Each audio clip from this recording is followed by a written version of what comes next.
So Hazbin Hotel's first season has just finished a few days ago, and heaven was presented as being somewhat sketchy as fuck. But is heaven as bad as it's made out to be, and does this line even make sense? We are bringing misery to thousands of innocent people. Innocent people. Innocent people. Bro, what are you talking about, man? Was extermination really a heartless and cruel act? Or was it necessary and even principled? Today, let's discuss and suspend our bias for the Hazbin Hotel and its hellish crew, and now look through heaven's eye and see if they warrant the spite of Charlie and the fandom. So sit down and be comfortable. Welcome to my thoughts here in mine mind. So, let's dissect this in a chronological and compartmentalized fashion, shall we? Firstly, it was implied that heaven is dismissive and utterly dogmatic. This was illustrated especially as Charlie narrates the opening scenes, portraying heaven dismissing Lucifer's ideas and casting him into hell as punishment for going against their stringent thought process. They are not accepting of different ideas, thus dogmatic and dismissive. Secondly, hypocrisy, as implied especially in Charlie and Emily's duet, as heaven supposedly is hypocritical by allowing the exterminations to happen. Thirdly, genocidal, as claimed given their practice of extermination, which is connected to the former claim. Now, looking at what the show has so far given us, is heaven dismissive and dogmatic?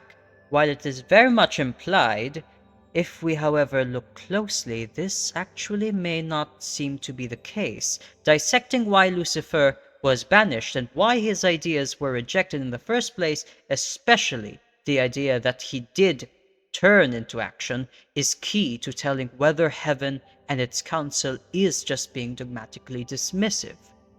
Why was Lucifer banished in the first place? Was he banished by merely mentioning some creative ideas? No, he was not. He was still allowed to remain in heaven and presumably allowed still a seat at the Council of Elders. It was only when he acted upon his ideas without the input of the others that then was he banished, and together with his accomplice. But why? Mayhaps because his actions literally let literal evil onto and into earth, and thusly his punishment fits his crime. He was made to dwell in the very place his actions brought about. The problem here is not dogma and dismissiveness from heaven, but rather pride turned arrogance from Lucifer. He did not think his actions through, and thus literally let evil onto the world. Mayhaps the only real mistake from heaven here was not explaining what they foresaw to Lucifer, but maybe they did actually try. Who knows? And Lucifer's pride blinded him to their warnings. But yes, analyzing the story, Lucifer was only banished when he brought upon literal evil onto the world, and his punishment was to live in the very consequence of his actions, hell. Up next is the claim that heaven is hypocritical. Let's get one thing straight first. This line from Emily doesn't even make sense. We are bringing misery to thousands of innocent people. Hell and its demons are literally antithetical to that notion. So, Em and Charlie claim heaven does not abide by the virtues it purveys. But what exactly are these virtues they speak of? What is heaven, and especially Sarah, a hypocrite of? What, defending heaven from literal evil and ensuring that the embodiment of that evil is kept in check? Well, those are the reasons why they did start the exterminations. Though give you under the guise of population control, which was a bit misleading, but still true. Heaven was informed that it was under threat by the malice of hell, and it would have indeed been very naive of them not to act decisively or not to act at all. Defending the paradise of souls worthy of heaven, and as we see, are generally actually good people and souls. The souls that make it up to heaven are genuinely good souls.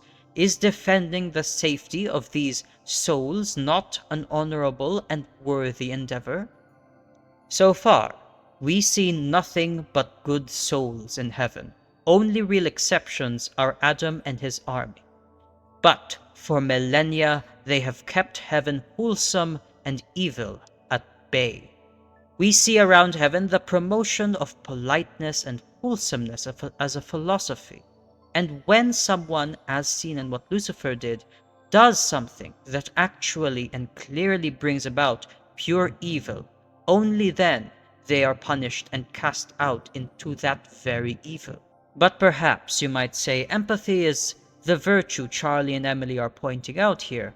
Again, under threat from hell, Sarah, in her empathy actually, and care for her duty and care for the people of heaven, rightfully so, she acted against those who threatened them with harm. That is effective empathy. The real flaw here is not heaven's lack of empathy, but rather that they were deceived by seemingly ill information. Or was it even ill information to begin with? For all we know, hell did try to stage a rebellion, or at least rebellion was brewing. That part is conveniently left a bit vague. But putting it into perspective, no virtue was crossed by heaven at large. It is only Adam and his sadistic band of exorcists that delight in what they do. But on a larger policy note, there is no clear hypocrisy. Given the situation of absolute evil knocking at their door, they take steps to keep it at bay, which is in line with Sarah's duty and the principle of maintaining heaven. And in connection to this, thirdly, no, they are not genocidal. Again, only Adam's lot are clearly sadistic. But Sarah and the rest of the council had full cause, on principle, to act and keep hell at bay.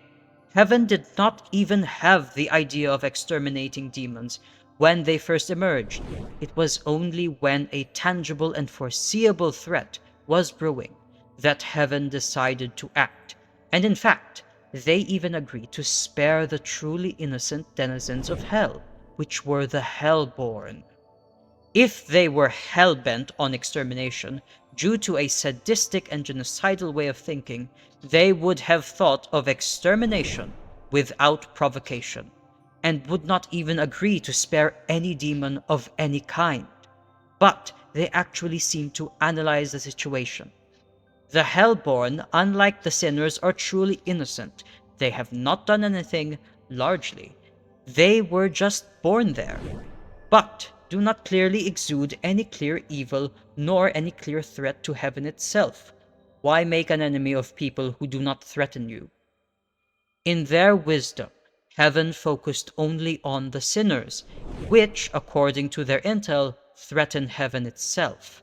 Not to mention earned their place in hell to begin with. Now, you might say that I'm biased being a heavenly entity myself, or so it seems. And to that I would say, do not equate me to those exalted, feathered creatures. I am so much more. And so, it is clear, my fellow minds, heaven is flawed, due to them being possibly deceived for one and another having to employ sadistic people, and possibly failing to dissuade in the very beginning Lucifer from his own actions. But they are hardly the evil, dogmatic, sadistic hypocrites people are led to believe. Again, they banished Lucifer for literally bringing about evil onto the world due to his apparent arrogance, and tried to prevent a hellish threat and uprising rather than having to deal with it later, which, as the wisdom goes, prevention is better than cure. Heaven is guilty of nothing but being careful and decisive about their own actions, especially in upholding the principle to spread and ensure good souls thrive. But those are my thoughts on the matter. What are the thoughts of your own mind? Share them freely Like, comment, and subscribe. You are always welcome here in mine mind.